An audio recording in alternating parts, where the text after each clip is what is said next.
하나님의 말씀 구약성경 하박국서 제 성경 1305쪽에 있습니다. 구약성경 하박국서 3장 14절에서 19절 마지막 절까지 같이 읽고 마지막 절은 같이 읽겠습니다. 그들이 회오리 바람처럼 이르러 나를 흩으려 하며 가만히 가난한 자 삼키기를 즐거워하나 오직 주께서 그들의 전사의 머리를 그들의 창으로 찌르셨나이다.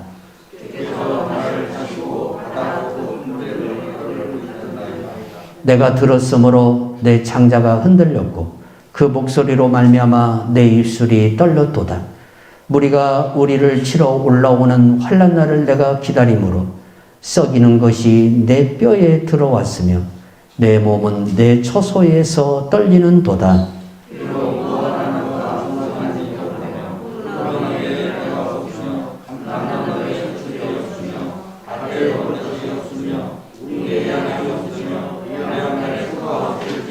나는 여호와로 말미암아 즐거워하며 나의 구원의 하나님으로 말미암아 기뻐하리로다.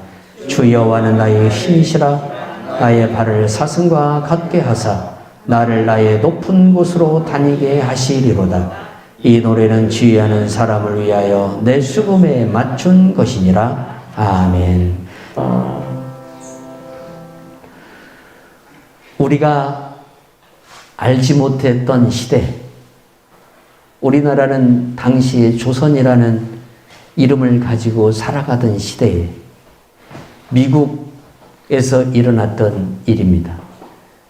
1859년 프랑스의 고개사였던 샤를 블롱댕이라는 사람이 뉴욕 타임즈에 광고를 냅니다. 내가 나이아가라를 폭포를 외줄 밧줄을 묶어놓고 그곳을 왕복할 테니까 나를 구경하고 싶은 사람들은 나이아가라 폭포로 오십시오. 그렇게 광고를 냈습니다. 그리고 약속한 날짜가 돌아왔습니다. 나이아가라 폭포에는 이 사람의 광고를 보고 설마 이 사람이 이 폭포를 외줄밧줄로 건널 수 있단 말인가 라는 의구심을 품은 분들이 모여들었는데 무려 5,000명이나 되는 사람들이 그곳에 모였습니다. 블롱댕은 무려 폭이 335m가 되고 또한 높이는 50m가 되고 초당 떨어지는 물의 양이 4,200만 갤런 정도가 되는 그 엄청난 폭포 위에 의줄 하나를 설치하고 이제 그곳을 걸어가기 시작합니다. 설마했던 사람들은 이 장면을 보면서 환호성을 지릅니다. 야, 이 사람은 정말 특별한 사람이다. 아니, 평지에서는 의줄을 놓고 걸어갈 수 있다고 할지라도 그 엄청난 물의 양이 쏟아지고 거기에 자칫 실수만 하면 떨어지는 순간 이 사람은 시체조차도 찾을 수 없는 상황이 되는 겁니다. 그런데도 그곳을 왔다 갔다 횡단을 합니다. 그런데 블롱댕이 또 이야기를 합니다. 제가 이번에는 외발 자전거를 타고 이 밧줄을 건너서 갔다 오겠습니다. 사람들은 의아했습니다. 아니, 걸어서 갔다 온다는 것은 몸의 균형을 어느 정도 잡은 상태에서 갔다 올 수 있다라고 하지만 외발 자전거를 타고 어떻게 저기를 갔다 온단 말인가? 자칫 실수하면 생명이 끝나는 거 아닌가? 그런데 블랭댕은 여러분 성공합니다. 두 번째도 성공을 합니다. 사람들이 환호성을 저지릅니다. 큰 소리로 박수를 칩니다. 세 번째 또 말을 합니다. 여러분, 제가 중마를 신고 저곳을 다녀오겠습니다. 중마가 뭐냐면 여러분들이 유럽의 그 사람들의 그 문화를 보면 큰 대나무로 만든 발이 있습니다. 그 발 위에다가 자기 몸을 올려놓고 길게 폭을 길게 하면서 걸어가는 그것을 죽마라 그래요. 우리식으로 이야기한다면 어린아이들이 삽을 놓고 콩당콩당 뛰죠. 문방구에 가면은 콩콩이 있죠. 그거하고 비슷한 거예요. 이 죽마를 신고 저쪽을 갔다 온다는 거예요. 자, 몸의 균형을 잡기가 매우 힘든 게 죽마입니다. 그런데 블롱댕은 이번에도 성공을 합니다. 와, 정말 대단한 사람입니다. 자, 이것으로 끝나지 않습니다. 블롱댕은 또 거기에 모인 관중들에게 뭐라고 얘기했냐면, 이번에는 제 눈을 가리고 저 앞에 나이아가라 폭포를 다녀오겠습니다. 아니, 지금까지는 눈을 뜬 상태에서 그 의주를 타고 횡단을 했지만 이번에는 어떻게 한단 말인가? 그런데 이 친구는 결국 눈을 감고 다녀오는 걸 성공합니다. 마지막으로 한 번 더 관중들에게 이렇게 이야기를 합니다. 여러분, 제가 어깨에 한 사람을 메고 저곳을 다녀오겠습니다. 여러분 중에 내가 저곳을 다녀올 거라는 그 확신을 가지고 있는 사람은 자원하시기 바랍니다. 여러분, 내가 저쪽 건너편을 사람을 내 어깨에 메고 갔다 올 것을 믿습니까? 라고 관중들에게 물으니까 관중들이 박수를 치긴 치는데 믿을까 말까 하는 그러한 표정들입니다. 자, 그러면 여러분들이 나를 신뢰한다면 여러분 중에 한 사람이 나와서 제 어깨에 걸터 앉으시기를 바랍니다. 한 사람도 안 나옵니다.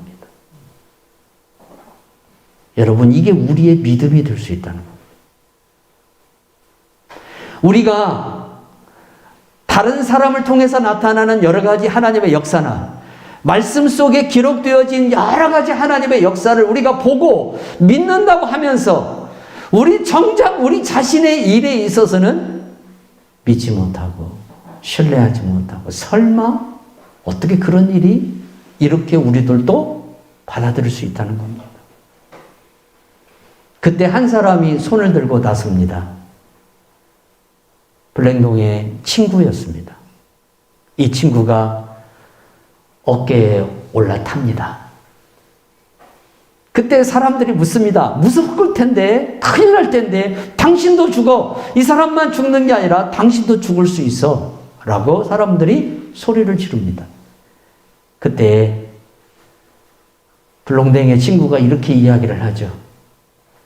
나는 내 친구를 믿습니다. 나는 내 친구를 신뢰하기 때문에 두렵지가 않습니다. 결국 이번 일도 성공합니다. 이게 여러분 1859년도에 일어났던 나이가라 그 외줄 밧줄을 타고 일어났던 한 사건입니다. 이 일을 통해서 우리가 깨달을 수 있는 게 뭡니까? 신뢰라는 것은 참여하는 것입니다. 믿는다는 것은 관중이 아니라 내가 거기에 참여해야 된다는 겁니다. 그래야 하나님의 역사가 나타난다는 겁니다. 우리가 믿습니다라는 말을 아무리 많이 할지라도 내가 정작 그 믿음에 참여하지 아니하면 하나님의 역사는 일어나지 않는다는 겁니다. 내가 참여해야 되기 때문에. 블롱댕의 친구는 역사 속에서 고개사의 어깨에 걸터 앉아서 나이가라 폭포를 왔다 간 횡단을 한 세계의 첫 번째 사람이 되었습니다. 그 일은 친구가 했지만 친구의 어깨에 걸터 앉는 그의 신뢰는 역사 속에 인물로 만들어놨습니다. 성도 여러분, 우리는 예수님의 어깨에 올라타면 됩니다. 우리가 예수님의 어깨에 올라 앉으면 됩니다. 나이가라 폭포는 누가 왔다 갔다 하느냐? 주님이 왔다 갔다 합니다. 문제는 우리가 그 주님의 어깨에 주님을 신뢰하고 앉을 수 있느냐 이겁니다. 역사는 하나님이 일으키는 것이지 내가 일으키는 게 아닙니다. 그러나 문제는 하나님께서 역사를 일으키려고 할 때에 내가 그분을 신뢰하고 그분과 함께 그 현장에 거하고 그분과 함께 그곳에 그분이 원하는 그 순종을 할 수 있느냐 이겁니다. 이것이 우리들의 믿음에 있어서 참 난해한 점입니다. 우리가 차를 타고 어딘가를 간다고 하십시다. 내 운전 실력을 도저히 신뢰하지 못한다면 고속도로를 나가지 말아야 되죠. 또한 옆에 사람이 운전하는 것을 믿지 못한다면 자동차를 가지고 여러분 도로를 달리는 행위를 하지 말아야 되죠. 아니 그 차에 타지를 말아야 되죠. 진도 8.5의 지진이 30분 후에 일어난다는 애고를 우리가 받았다면 집안에 그대로 머물러 있을 사람은 단 한 사람도 없습니다. 누가 집안에 머물러 있겠습니까? 신뢰라는 것은 뭐냐? 언어를 들었을 때에 그 언어를 내가 믿고 그 현장에, 그 언어의 현장에 내가 같이 참여하는 것이 진정한 신앙이라고 볼 수 있습니다. 그런데 우리가 신앙생활 하다 보면 내가 믿었음에도 불구하고 나의 믿음과는 반대로 어떠한 결과가 나타날 때가 있습니다. 이때가 여러분 제일 힘들다는 겁니다. 불롱댕처럼 성공하는 케이스가 되어서 그를 바라고 그를 신뢰하는 그 모든 열매들이 아름답게 나타나면 괜찮은데 때로는 우리가 그렇게 원함에도 불구하고 우리가 그 현장에서 하나님 앞에 순종함에도 불구하고 하나님께서는 우리의 원함과 바람과 전혀 다른 방향으로 우리를 인도할 때가 있다는 겁니다. 이때 우리가 어떻게 할 것인가? 참 고민스럽고 힘든 상황에 처할 수 있죠. 로마서 10장 17절에 보니까 그러므로 믿음은 들음에서 나며 들음은 그리스도의 말씀으로 말미암느니라. 하박국 선지자는 우리의 믿음에 대한 의문이나 회의가 왔을 때에 우리가 하나님을 어떻게 신뢰해야 할 것인가에 대해서 말씀해 주고 있어요. 내가 믿습니다. 내가 불롱댕이 친구가 되어서 그의 어깨에 올라탔습니다. 그런데 그 현장에 내가 같이 참여했고 같이 순종했음에도 불구하고 원하는 어떤 값이 내게 주어지지 않을 때, 원하는 결과가 내게 주어지지 않을 때 우리들은 믿음에 대해서 혼란스러워질 수밖에 없다는 겁니다. 그리고 하나님에 대한 의문이 찾아오게 된다는 것이죠. 내가 원하는 일이 이루어지고 나타날 때는 우리의 믿음이 이상전선이 생기지를 않습니다. 그런데 내가 원함에도 불구하고 내가 그렇게 바람에도 불구하고 그렇게 간절함에도 불구하고 일이 내가 원치 아니하는 방향으로 흘러가며 원치 않은 결과로 나타날 때 우리는 거기에 대한 의문, 회의 혹은 하나님에 대한 의심을 하게 되는 거예요. 이사야서 55장 8절에서 9절 보니까 이는 내 생각이 너희 생각과 다르며 내 길은 너희의 길과 다름이라 여호와의 말씀이니라. 이는 하늘의 땅보다 높음같이 내 길은 너희의 길보다 높으며 내 생각은 너희의 생각보다 높음이니라. 아멘. 요즘 애완견을 데리고 산책을 하시는 분들이 참 많아요. 그런데 이 애완견을 데리고 산책을 하다 보면 묘한 특성을 볼 수가 있어요. 뭐냐면 그 강아지가 가는 길로만 갑니다. 주인이 새로운 길로 가자고 하면 목줄을 당깁니다. 거기는 안 가봤다는 것이죠. 그래서 주인이 제시하는 새로운 길을 가기를 두려워합니다. 익숙한 길을 가기를 원하죠. 다녀봤던 길. 여러분, 우리가 신앙생활 하다 보면 이런 경우들이 나타난다는 거예요. 하나님께서 내가 알지 못하는 새로운 길로 나를 인도할 때가 있어요. 새로운 경험을 하게 할 때가 있어요. 그런데 그것이 환상적이고 마치 우리가 정말 서프라이즈 할 수밖에 없는 그런 일들이라면 그래도 우리가 그 길을 따라가겠는데, 십자가의 길, 고난의 길로 우리를 인도하며 고통의 길로 우리를 인도할 때 과연 거기에 우리가 순응하고 순복할 수 있겠냐 이거죠. 오늘 하박국 선지자를 통해서 우리가 그걸 깨달아야 할 필요성이 있어요. 하나님은 나로 하여금 왜 때로 낯설고 어려운 길을 인도하실까? 전혀 엉뚱한 결과가 나타나게 하고 엉뚱한 길로 나를 인도할 때가 있다는 사실입니다. 내 인생을 살다 보면 내가 그렇게 바람에도 불구하고, 내가 그렇게 간절히 기도했음에도 불구하고 하나님께서는 그 기도와 그 바람의 값을 주기는커녕 다른 곳으로, 곧 다르게 그렇게 당신의 뜻을 나타내실 때가 있다는 사실이에요. 그때 우리가 얼마나 힘들어하는가 몰라요. 마치 산책하는 그 애완견이 낯선 곳에 가면 두려워하는 것과 같은 그 모습이 우리들에게도 나타날 수 있다는 거예요. 왜? 모르기 때문에. 알지 못하기 때문에. 왜 이곳으로 나를 데려왔고 왜 이런 결과를 맞이하게 만드는가에 대해서 알지 못하기 때문에, 그 뜻을 우리가 아직 이해하지 못하기 때문에 시간이 많이 지난 뒤를 돌아보면서 하나님이 이러시려고 나를 데리고 왔구나라는 것을 깨달을 때까지는 우리가 하나님에 대해서 의문을 품을 수밖에 없다는 사실입니다. 이때 우리의 믿음이 흔들린다는 것이죠. 이때 우리의 신앙이 흔들린다는 거예요.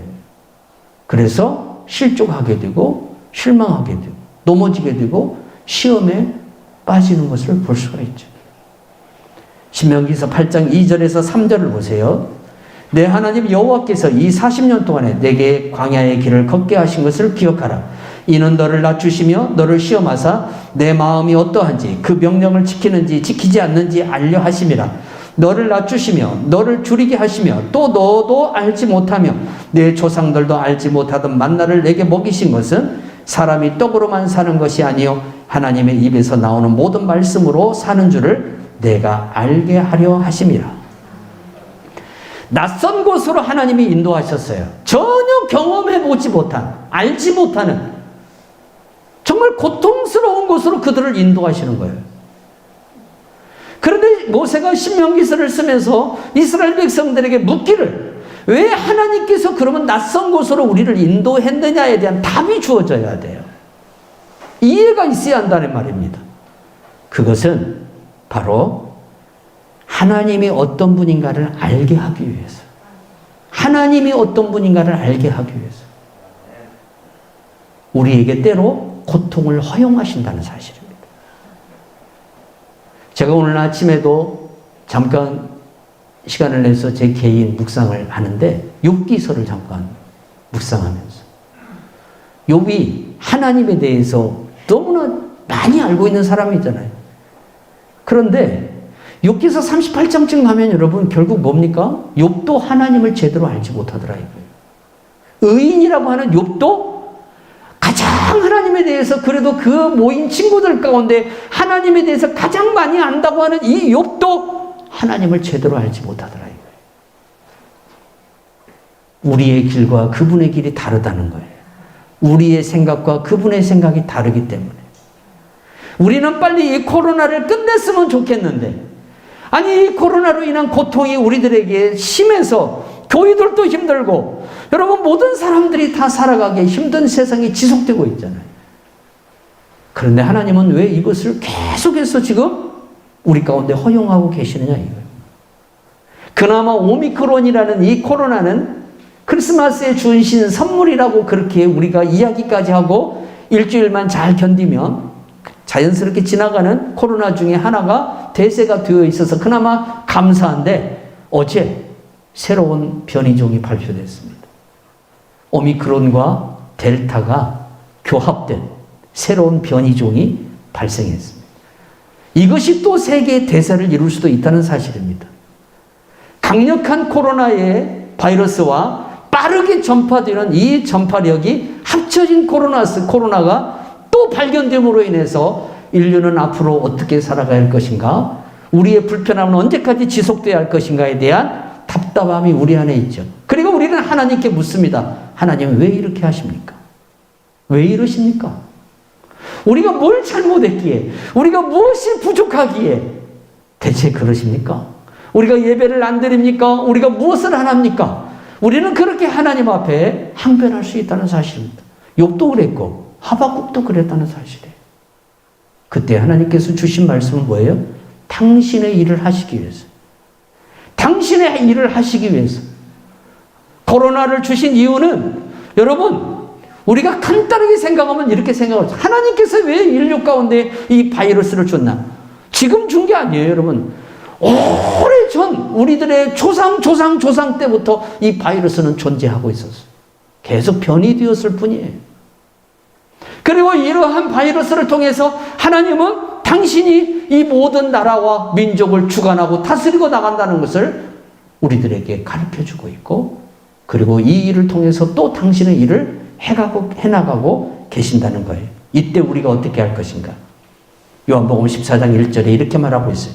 너희는 마음에 근심하지 말라. 하나님을 믿으니 또 나를 믿으라. 하나님이 그러면 누구를 위해서 이런 일을 하시냐 이거예요? 믿는 자들을 위해서. 그러니까 내가 낯선 길로 들어섰고 내가 원치 않은 어떤 결과의 값이 주어질지라도 여러분, 우리가 그것을 왜 감사해야 되냐면 이것 또한 하나님께서 나를 위해서 주신 것이기 때문에 우리가 거기에 감사할 줄 아는 성도가 되어야 한다는 사실입니다. 고린도후서 4장 16절에서 18절 말씀 보세요. 그러므로 우리가 낙심하지 않으니 우리의 겉사람은 낡아지나 우리의 속사람은 날로 새로워지도다. 우리가 잠시 받는 환난에 경한 것이 지극히 크고 영원한 영광에 중한 것을 우리에게 이루게 함이니 우리가 주목하는 것은 보이는 것이 아니요 보이지 않는 것이니 보이는 것은 잠깐이요 보이지 않는 것은 영원함이라. 여러분, 코로나 이전에 이 지구촌에 사는 사람들이 뭐에 주목하고 있어요? 보이는 것에. 보이는 것에 주목하고 살았습니다. 눈에 보이는 것에 전념을 했습니다. 눈에 보이는 것, 자기 눈에 보이는 것을 쫓아갔습니다. 그랬더니 하나님께서 어떻게 하십니까? 보이지 않는 것을 통해서 우리에게 어떤 교훈을 주십니까? 보이는 것보다 보이지 않는 것이 더 무섭다는 것을 우리에게 가르쳐주고 있습니다. 보이지 않는 것이, 우리 눈에 안 보여요, 바이러스가. 근데 이 보이지 않는 것이 바이러스만 있는 게 아니에요. 우리 하나님도 보이지 않는 분 중에 한 분이셔요. 보이지 않는 분. 그러나 그분은 살아계시고 그분은 역사하고 계신다는 겁니다. 그러므로 보이지 않는 것을 통해서 하나님이 우리들에게 뭘 가르쳐주고 있습니까? 너희들이 보이지 못한다고 해서, 너희들이 눈에 안 보인다고 해서 나를 그렇게 너희들이 함부로 하고 경멸하고 멸시하고 그렇게 살았다는 겁니다.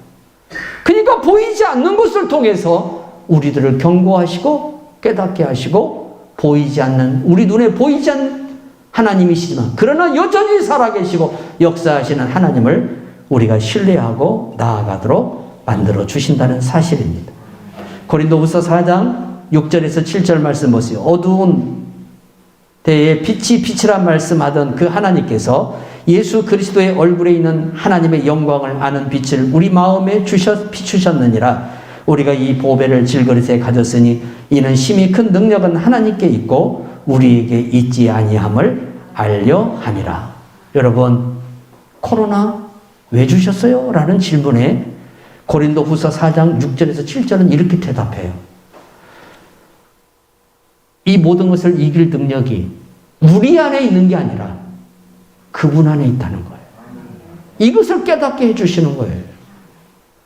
우리가 수고하고 우리가 노력해서 살아가는 건 사실이에요. 그러나 그분이 우리를 수고하도록 붙들어주지 않으면, 그분이 우리가 노력하는 것을 열매로 얻도록 만들어주지 않으면, 인도하지 않으면 우리들의 생활이 아무 의미가 없다는 사실이에요. 이걸 깨닫게 해주기 위해서 하나님 우리에게 이 어려움도 주신 줄로 믿으시기 바랍니다. 하박국 선지자도 정말 내 생각과 하나님의 생각이 다를 때에 하나님께 반문하면서 왜 이렇게 하십니까? 하나님 왜 이렇게 하십니까? 라는 질문을 던집니다. 우리도 살아가면서 어려움이 오고 혼란스러운 일들이 생기면 하나님, 왜 나에게 이 고통을 주십니까? 그러한 질문을 충분히 할 수 있다는 겁니다. 그 질문 자체가 나쁘다는 게 아닙니다. 하박국도 그랬어요. 욥도 그랬어요. 많은 선지자들이 그랬어요. 하나님 왜 이렇게 하십니까? 그때마다 하나님은 내 생각과 너희 생각이 다르다. 그리고 당신이 하실 일을 하시기 위해서 때로 우리들에게 어려움을 허락하실 때가 있었다는 사실입니다. 하박국은 이렇게 말해요. 내가 부르짖어도 하나님께서 듣지 아니하셨다고 그랬어요. 부르짖어도 히브리어를 보면 샤와에티라는 말이에요. 이 말은 무슨 말이냐면 위기 상황인데, 지금 위기 상황이에요. 선지자의 눈으로 봤을 때의 위기 상황이에요. 그래서 하나님 제발 은혜를 주시고 이 백성들이 이 무지함에서 깨어나서 하나님 앞에 돌아가서 다시 축복을 받는 그러한 다윗의 시대가 회복되게 해달라고 하나님 앞에 기도했어요. 근데 하나님이 거기에 응답을 하지를 않는 거예요. 하나님은 거기에 침묵하고 계시는 거예요. 그래서 하박국이 뭐라고 얘기했죠? 얼마나 고통스러웠으면 어찌하여 그래요. 어찌하여.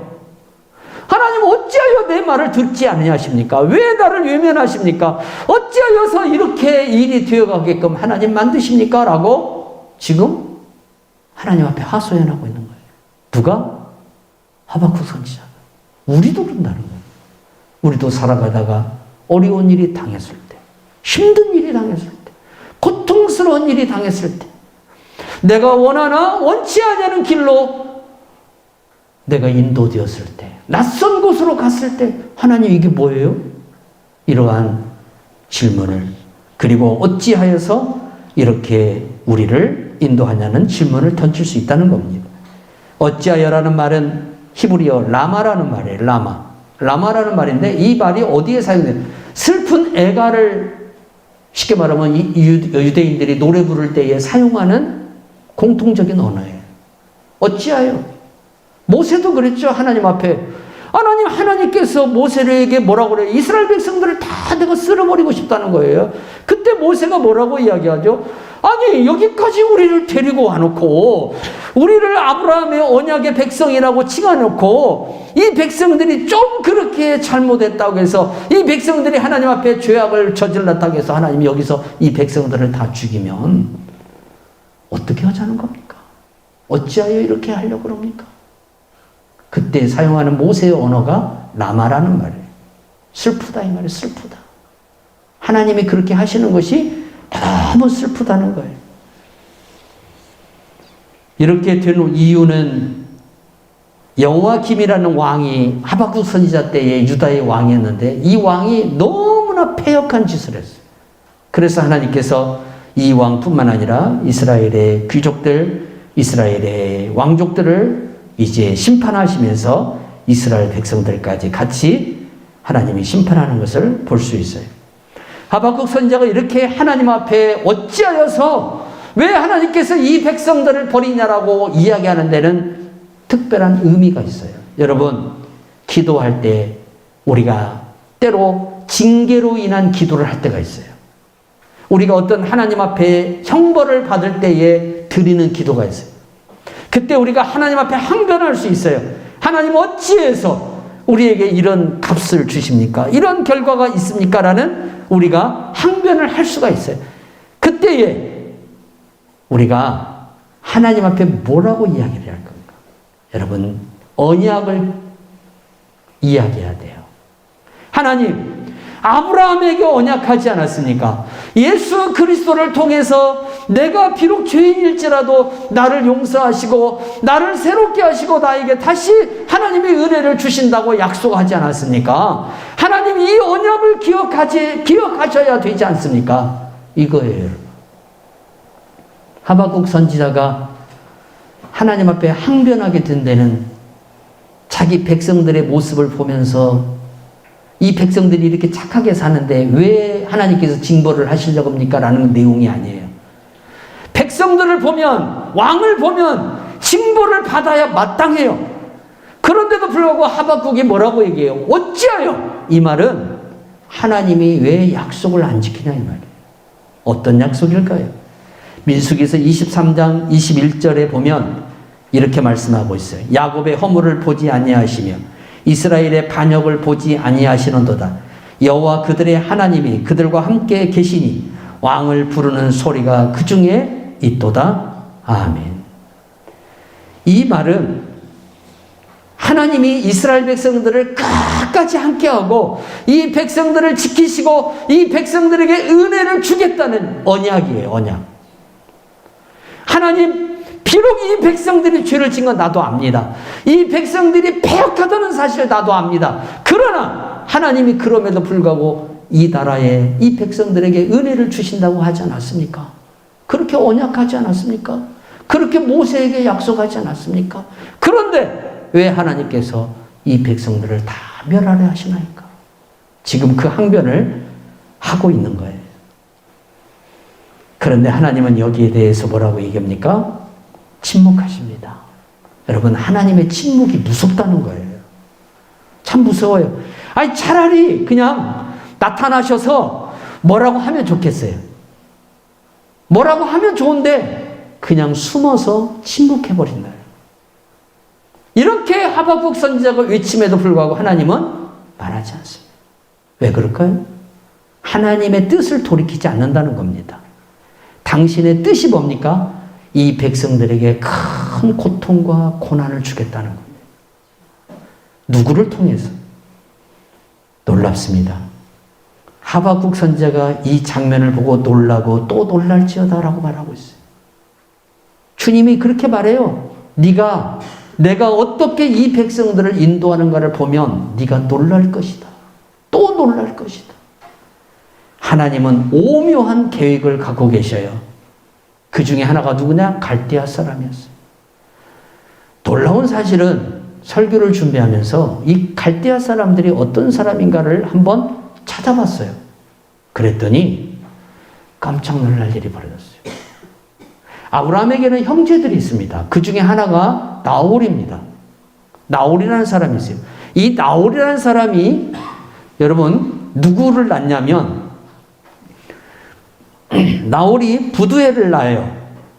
나홀의 그 후손들이 참 많은데 부두엘도 낳고 아브라함도 낳고 또 게셋도 낳고 또 많은 그 아브라함의 형제들을 낳아요.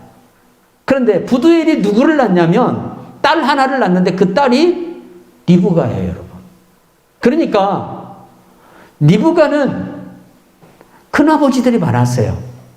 그 큰아버지 중에 한 분이 누구냐면 나홀이 낳은 아들 중에 게셋이라는 아들이 있어요. 여러분 창세기 22장 22절에 보면 이 내용이 나와요. 그 게셋의 후손들이 누구냐면 갈대아 사람들이에요. 그러니까 엄밀하게 말하면 이스라엘을 멸망시킨 사람들이 누구냐면 이 바벨로니아 사람들이 누구냐면 리브가의 사촌들이에요. 리브가의 사촌들입니다, 여러분. 한번 보십시오. 이 사람들이 다 아브람과 DNA를 같이 가지고 있는 형제였던 사람들이라는 겁니다. 하나님께서 이 사람들을 일으켜서, 그런데 이 사람들이 원래 다른 나라를 침략하고 다른 나라를 무너뜨릴 만한 능력을 가지고 있었느냐? 그런 능력이 없었습니다. 왜 그러냐면 아브라함의 원래 직업이 뭡니까? 목축업이에요. 유목민이에요. 그래서 아브라함의 형제들도 나홀의 아들들이 다 모여있어요. 목축업을 했어요. 그래서 이 갈대아 사람들도 원래 목축업을 하던 사람들이었고 티그리스 강과 유브라데스 강 유역에서 그 업을 생으로 살아가는 사람들이었어요. 그런데 역사가 진행되는 과정 속에 놀라운 일이 벌어져요. 아수르라는 제국의 왕 사네드립이 남유다를 삼키기 위해서 대군을 이끌고 원정을 오죠. 근데 이때에 이스라엘의 선지자가 이사야였습니다. 이 선지자의 도움을 통해서 히스기야가 사네드립을 무너뜨리고 대승리를 거둡니다. 그리고 사네드립이 아수르로 돌아가서 부하들에 의해서 살해됩니다. 그리고 나서 어떤 일이 벌어졌냐면 여러분, 남쪽 유다 나라를 멸망시킨 갈대아 왕이 누굽니까? 느부갓네살이죠. 느부갓네살 아버지가 있어요. 폴라살이라는 사람인데, 이 사람이 아수르 제국을 무너뜨리고 니느웨에다가 제2의 갈대아 제국을 만듭니다. 그리고 그의 아들 느부갓네살이 도읍을 옮겨서, 수도를 옮겨서 바벨론에다가 도읍을 만들고, 그리고 거기에서 군대를 키워서 어디로 오냐면 남쪽 유다에 와서 유다를 멸망시키는 결과가 찾아온다는 거예요. 이 장면을 보면서 우리가 정말 깨달을 수 있는 게 뭐냐면, 하나님께서 하시는 일이 놀랍다는 사실입니다. 여러분, 아무리 우리가 형제라고 할지라도, 같은 DNA를 가지고 있지라도 영적인 것이 서로 틀리면 대립이 되어집니다. 영적인 것이 틀리면, 부부간에도 마찬가지입니다. 영적인 것이 틀리면 대립이 되어져요. 그래서 우리가 혈연적인 DNA도 중요하지만 신앙적인 DNA가 그렇게 중요하다는 사실이에요. 그래서 진짜 형제가 어떤 사람들이 돼야 돼요? 믿음의 형제들이 돼야 한다는 거죠. 믿음의 형제들이 진짜 내 기도의 형제요, 신앙의 형제들이 되어야 한다는 거예요. 하나님께서 남쪽 유다를 멸망시키는데 누구를 쓰셔요? 아브라함의 사촌들을 쓰셔요. 아브라함의 사촌들을. 참 하나님의 신비함이에요, 이게. 여러분, 우리가 거룩하면 세상은 패해요. 세상은 약해져요. 그러나 우리가 거룩하지 않으면 세상은 강해져요. 세상은 담대해져요. 세상을 이기고 못 이기고의 그 전략적 전술의 가장 중요한 것은 뭐냐면 그리스도 예수를 믿는 성도들의 거룩함이에요. 우리가 거룩하면 세상을 이겨요. 근데 우리가 거룩하지 않으면 세상이 우리를 이겨요. 그래서 세상 나라와 하나님 나라는 항상 충돌을 하는데, 이 충돌의 싸움의 승패는 어디에 있냐면 하나님 나라 백성들의 거룩함이에요. 우리가 거룩하면 세상 나라가 우리를 이길 수가 없어요. 이스라엘이 타락하니까 하나님이 갈대아 사람들을 부흥시켜서 다 그들을 일으켜서 어떻게 합니까? 이스라엘을 무너뜨리는 도구로 쓰시더라고요. 이러한 하나님의 모습을 보면 정말 하나님이 하시는 일이 신비롭기도 하지만 두렵기도 하다는 사실을 우리가 부정할 수 없다는 사실이죠. 하박국 선지자는 주님에 대한 소문을 듣습니다. 그리고 이제 뭐라고 이야기하냐면 이렇게 이야기를 합니다. 16절에 보니까 내가 들었으므로 내 창자가 흔들렸고 그 목소리로 말미암아 내 입술이 떨려도다.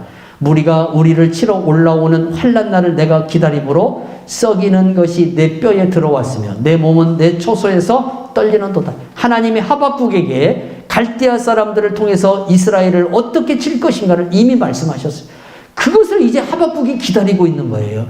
기다리는 그 선지자의 마음이 어떻겠어요? 얼마나 고통스럽겠어요? 뼈가 썩는 것 같다 했어요. 뼈가 썩는, 이렇게 표현하고 있어요. 뼈가 썩는 것 같다. 그러면서 뭐라고 얘기합니까? 비록 무화과 나무가 무성하지 못하며 포도나무에 열매가 없으며 감람나무에 소출이 없으며 밭에 먹을 것이 없으며 우리의 양이 없으며 위안간에 소가 없을지라도 나는 여호와로 말미암아 기뻐하리로다. 아멘. 이 노래를 합니다. 이 노래를. 그러면서 뭐라고 얘기하냐면 이 하박국 선지자가 주는 주의 일을 이 수년 내에 부흥케 해달라고 합니다. 그런데 우리 한국교회가 이 말씀을 너무 잘못 쓸 때가 있습니다. 숫자를 늘리는데 이 말을 많이 써요. 주여 수년 내에 우리를 부흥케 하옵소서. 하박국 선지자가 말한 내용은 그 내용이 아니에요. 그 내용이 아니라 하나님이 하실 일을 빨리 하시라는 거예요. 하나님이 하실 일을 빨리 하시라는 거예요. 그래서 이 백성들이 지금은 죄로 인해서 깨닫지를 못하니까 고통을 주셔서, 하나님이 이 백성들에게 고통을 준다고 하니까 고통을 주셔서 뭘 하라는 거예요? 이 백성들을 빨리 깨닫게 해서 이 백성들이 주 여호와의 말씀으로 회복되게 해달라는 거예요. 회복되게 해달라는 거예요. 그래서 주는 주의 일을 이 수년 내에 행하시라고 하박국 선지자가 말을 하는 거예요. 진정한 부흥은 내가 하나님의 말씀을 깨닫고 하나님께로 돌아가는 것입니다. 사랑하는 성도 여러분, 하나님은 하나님의 일을 하시기 위해서 우리에게 고통을 주실 때가 있습니다. 자, 이때 그러면 우리가 어떻게 할 것인가? 우리의 믿음이 흔들리지 말아야 됩니다. 왜 그러냐? 하나님은 꼭 우리가 원하는 대로만 일을 하시는 분이 아니라는 겁니다. 우리가 원하는 방향으로만 하나님은 일하시는 분이 아니라는 겁니다. 당신의 뜻대로 하십니다. 그래서 가장 정확한 기도는 어떤 기도일까요? 아버지의 뜻대로 되기를 원하나이다. 내가 원하는 일도 이루어지었어도 감사하지만 내가 원하는 일이 반대로 이루어져도 뭐라고 우리가 이야기를 해야 되냐면 주의 뜻대로 되기를 원하나이다. 이게 우리 예수님의 기도라는 사실입니다. 우리 예수님이 동산에서 잔을 옮겨달라고 했어요. 십자가를 좀 면제해달라는 뜻이에요. 그런데 아버지가 여기에 침묵해버려요. 아니다는 거예요. 너는 십자가를 지어야 한다는 거예요. 그 길이 내가 너에게 원하는 길이라는 거예요. 그때 우리 예수님이 뭐라고 합니까? 아버지의 뜻대로 이루어지기를 원하나이다. 우리의 기도가 그거가 돼야 한다는 거예요. 그래서 우리가 낙심하고 절망하지 말아야 한다는 겁니다. 우리가 꼭 잘 되는 것만이 좋은 것이 아니라는 겁니다. 여러분, 잘 되어서 타락해버리면 잘 된 것이 나를 망하게 만드는 결과가 됩니다. 내가 모자라서 더 하나님 앞에 간절하고 내가 부족해서 하나님 앞에 더 경건하고 거룩하게 살아가는 것이 더 낫다 이겁니다. 그래서 우리 예수님이 뭐라고 얘기했습니까? 네 팔이 너를 실족시킬 수 있으니까 네 팔이 너를 죄짓게 만들고 너를 타락하게 하면 그 팔을 버려버리라고 그랬어. 버려버리라. 찍어내어내라. 그리고 네가 천국 가는 게 낫다. 이렇게 말씀하신 이유가 좋은 것만 좋은 것이 아니라는 겁니다. 성도 여러분, 때로 돈이 없습니까? 때로는 우리가 살아가는데 불편한 것들이 많습니까? 그것도 은혜입니다. 그렇기 때문에 우리가 하나님 앞에 한 번이라도 더 나오고 한 번이라도 더 하나님 앞에 기도하고 간구할 수 있고 하나님의 사랑을 더 느낄 수가 있습니다. 모든 것이 충만하고 모든 것이 부유하면 기도하지 않습니다. 하나님 앞에 아쉬운 것이 없을수록 하나님을 멀리하게 되어 있습니다. 성도 여러분, 우리는 목마른 자의 심정을 가지고 주님을 찾아야 됩니다.